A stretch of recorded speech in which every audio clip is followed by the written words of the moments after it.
కట్టుకున్న భర్త కాపురానికి తీసుకెళ్లడం లేదని ఆవేదన వ్యక్తం చేసింది ఓ ఇల్లాలు. తనకు న్యాయం చేయాలని డిమాండ్ చేస్తూ భర్త ఇంటి ముందు బైఠాయించి ఆందోళనకు దిగింది. ఈ ఘటన కరీంనగర్ జిల్లా శంకరపట్నం మండలం కేంద్రంలో చోటు చేసుకుంది. తిమ్మాపూర్ మండలం నల్లగొండ గ్రామానికి చెందిన శిరీషకు, శంకరపట్నం మండలం కేశవపట్నం గ్రామానికి చెందిన ప్రవీణ్ కుమార్ కు 2017లో వివాహం జరిగింది.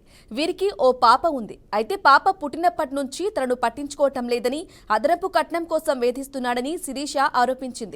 అంతేకాదు తన భర్త ప్రవీణ్ మరో మహిళతో సహజీవనం చేస్తున్నాడని, తనను కాపురానికి తీసుకెళ్లడం లేదని శిరీష ఆవేదన వ్యక్తం చేసింది. ఘటనా స్థలానికి చేరుకున్న పోలీసులు శిరీషతో మాట్లాడి పోలీస్ స్టేషన్లో ఫిర్యాదు చేయాలని సూచించారు.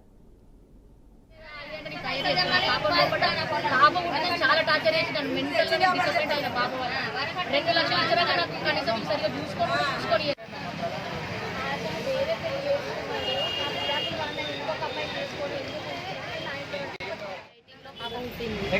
పాప పుట్టిన తర్వాత నాకు పాప పుట్టిందనేసి 2 లక్షలు ఇమ్మని అదనంగా గొడవలు జరుగుతున్నాయి.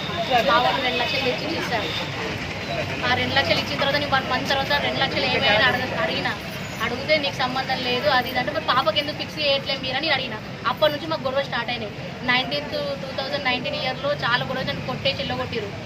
6వ నెల 12వ తారీఖు గొడవ జరిగింది ఇక్కడ 2019లో. నేను వెళ్ళిపోయినా. నాకు నీ మీద 1 మంత్కి హుజరాబాద్ కోర్టు నుంచి, ఫ్యామిలీ కోర్టు నుంచి డైవర్స్ పంపించిండు. సో ఇక మేము కోర్టు అటెండ్ అవ్వకుండా నేను మామూలుగానే వేసిన, తీసుకెళ్తే వెళ్దాం అనేసి కౌంటర్ వేసిన కరీంనగర్ కోర్టులో. ఈ కేసు జరుగుతూనే ఉంది సార్. ఇప్పుడు నేను ఇక్కడికి మా పాప నేను నా ఇంటిని ఉండడానికి వచ్చినాను. అతను ఇంకో